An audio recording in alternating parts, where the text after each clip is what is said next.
Hey guys, I'm Matt from Vagabond Recordings. And I'm Greg from Suburban Sound Development. And it's time for Gear Time with Greg.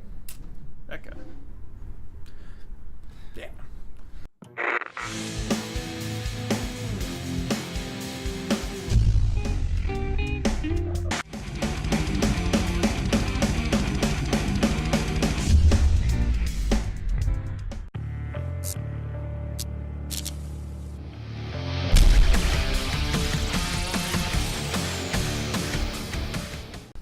So today we're going to have another amateur gear talk.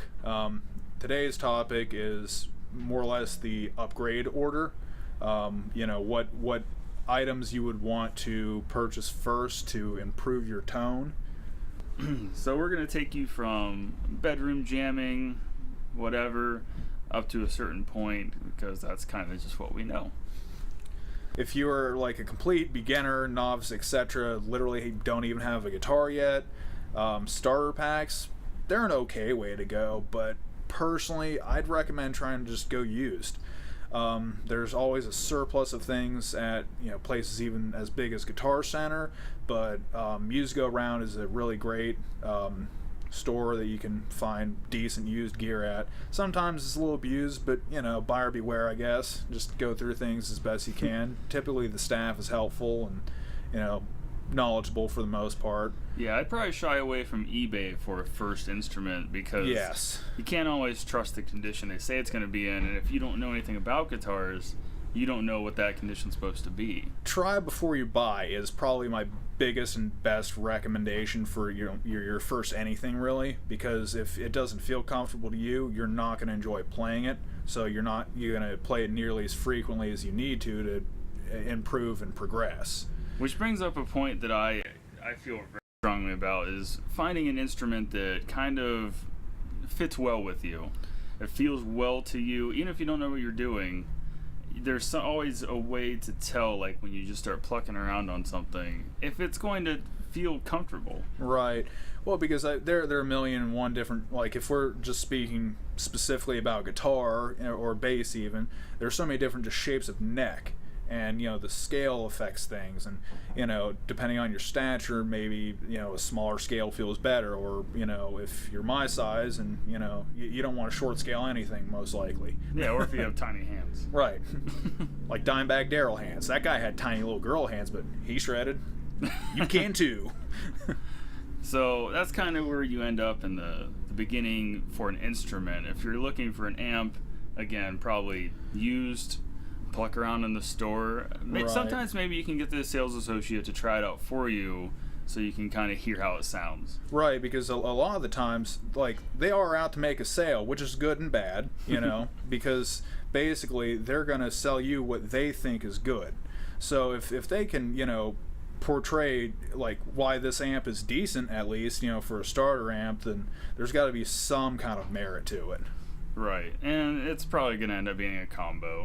Right. Typically speaking, you're going to start out with a combo amplifier, which combo amplifier, for those of you may not know, basically it has the actual amplifier that makes everything louder and the speaker all in one unit. It's easy to carry around, it's easy to practice with. They're typically a smaller enclosure than like the full stack that you see some guys playing up on the stage or whatever. So a drawback of a combo in general, whether it be little 8-inch speaker or even like a 2x12, is you need to elevate it typically to be able to really hear it, because it's small. If you leave it on the ground, then the ground soaks up a lot of your volume, so you might be cranking this thing to the point where it's like shredding the speaker or smoking and still not be able to hear it. Well, it's because you're playing your ankle. So put it on a stool, put it on a chair, a bookshelf, whatever it'll fit on to get it face level, and then you won't need to turn it up nearly as loud. Okay, so you've got your little amp, you've got your first guitar. Let's say you get some friends that do the same thing. So now you're looking at a band situation. Where do you head from there? Probably the next step is competing with the drummer. Mm-hmm. That becomes your new enemy. That's good terminology. Learn it now. Yeah. Because at bedroom levels, you're only competing with yourself. And in a lot of situations with small combos, you can even have a headphone plug. Now, when in a band setting, you don't want to be playing in headphones. What good does that do you? So you're probably gonna need to upgrade. Hopefully, you didn't just buy your little 8-inch speaker tiny practice combo. If you're going straight for the trying to jam with people, like if you have friends and you're just all trying to pick up an instrument at the same time, you want something a little bit bigger than your like 10-watt practice amp. Typically a 1x12 combo if it's solid state, I'd probably shoot for 30 watts or bigger. If it's tube, even 5 watts will probably do. It'll distort early, but it'll be loud enough to compete with a drum set. Yeah, and tube amps you can generally hang on to for a long time. Right. Because they all generally find their place in music. Yeah. It's up for debate on that one. But if you did take the advice in stage one, and you found yourself a nice, comfortable instrument that you really like to play on, then you probably don't have to upgrade at this point. Right. So if you're comfortable with the guitar or the bass that you have, then you can probably hang on to that for a little while. And honestly, if it plays well, then your only concern down the road would possibly be upgrade the electronics if it's some like cheaper model. Because eventually everybody gets tired of their instrument's sound. It's just kind of one of those things, your ears get fatigued, you get used to hearing the same thing over and over and just want something new, want to expand or experiment. It's kind of the natural progression of things. Yeah, so you've got your band of misfits, you're raging against the world, and now you got to play it to somebody. So you book your first show. And now we're going to start talking about a lot of different things that are changing. Maybe not so much depending on which route you took. Right. So if you did go ahead and upgrade to, let's say, your 1x12 or even a 2x12 combo, or maybe you just bit the bullet and went for a half stack because why not? Some guys don't want to step their way up. Now, I mean, when you're investing that kind of money, do your research. Make sure you play it in person. Like, not specifically putting them down, but I owned a Line 6 half stack at some point in my life. A lot of people did. I do not any longer. It's a great jumping off point. There's all kinds of stuff packed into them. Use it as a learning tool. But for gigging out or recording, mostly frowned upon. Yeah. Now, that's just my opinion, but I know I'm not completely alone in that opinion. Take it from an engineer. We don't want to see a Line 6 in the studio. It just sounds not the greatest. That's a blanket statement, but I'm sure there might be a Line 6 out there that sounds alright. So, disclaimer. Prove us wrong. Link some demos or something. Go ahead and show us your Line 6 and its killer tone. Or Line 6, if this finds you, send us the Helos. Yes. That. But yeah, for gigs they usually mic up your cab, so you don't need the monster stack. Right. At least not yet. Well, and see, the thing is, like, in olden days, everybody used to have to go for the 100-watt amp and the giant 4x12 or even the full stack because the monitoring situation was bad, because the crowd couldn't hear you.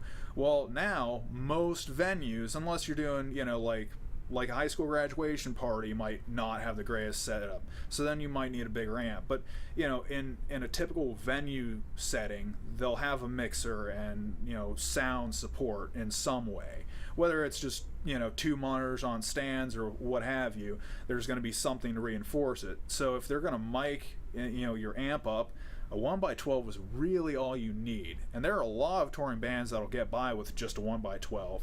I know Anne Berlin, when they went on their farewell tour, they were playing out of 1x12 and a 2x12 the whole tour. Yeah, especially if you want a good example of that, check out the Panama stuff. I might throw a link in the description for you guys to just glance at it. So that kind of takes us through the live stage, at least for local shows and stuff you'd be probably experiencing up front. But you play all these shows, you got your exposure, you got your fans, and the fans want music they can take with them. So what are you doing? You're going to the studio. And this is where volume doesn't even matter at all. And that's the fantastic point. It's this curve, right? You need more volume for the live setting, and then you don't need hardly anything for the studio, because it's the engineer's responsibility to get those levels correct. And there's a lot of different variables and things happening in which you don't have to push a lot of volume from your amplifier. In some situations, even just doing a blend of direct in and an interface can supplement a lot of your tone, because a lot of times you can't really nail what you hear in the real world on a recording, so you kind of have to fudge it and put a little black magic to it to, to really make it translate. Yeah, and I mean, and this is a situation where you don't want to exactly skip to the end. You go from your bedroom setup and then immediately buy stuff that would sound great in the studio, because then you're missing all the things you need to play out live, unless you're going to use your live setup to record, but that doesn't always sound the best. A lot of bigger studios will have amps and stuff ready for you, so it may not even be necessary to upgrade at this point. It's important to see what your studio has that you've picked. Right. And that can be a key factor in picking a recording studio too. If you know you have a Line 6 and you've been using that to play out, then find a studio that offers you like that Marshall tone that you've been emulating, or that Bogner tone that you're after. And make sure that they're not going to charge you like a rental fee or a user fee either. Read the fine print before you get into that kind of situation. Yeah, and this is just general information, not entirely just encapsulated here, but I find it's always very important to at least have a conversation with the engineer you'll be working with before deciding and setting a time and blocking that out, because in a lot of cases that money is not refundable. Right. Matt makes a good point. Make sure you actually speak, not just through email, not through a Facebook message. Go show up at the studio. Go see what you're working with, because these days you might show up at some guy's apartment that just has like the newest version of whatever, and that can work depending on your budget. I'm not saying that's out of the question, but know what you're paying for. Yeah. So equipment is kind of a question mark at this stage. It's a lot of trial and error. Season to taste, if you will. All right, guys. Well, I hope that cleared some of the situational stuff up. There's a lot for you to go explore on your own, but if you have questions, leave it in the comments and we will do our best to answer it or make a follow-up video. Yeah, even if you're just interested to know, what gear like we started off with, what to buy, what to avoid. Got a lot of those. Yeah, plenty of what to avoids. But yeah. All right, guys, it's been gear time. We've been us. You've been you. It's been good. See you next time. Again, I'm uncomfortably fidgeting with my hand. Fucking hell, man. Fuck this thing. Fuck you, Sebastian.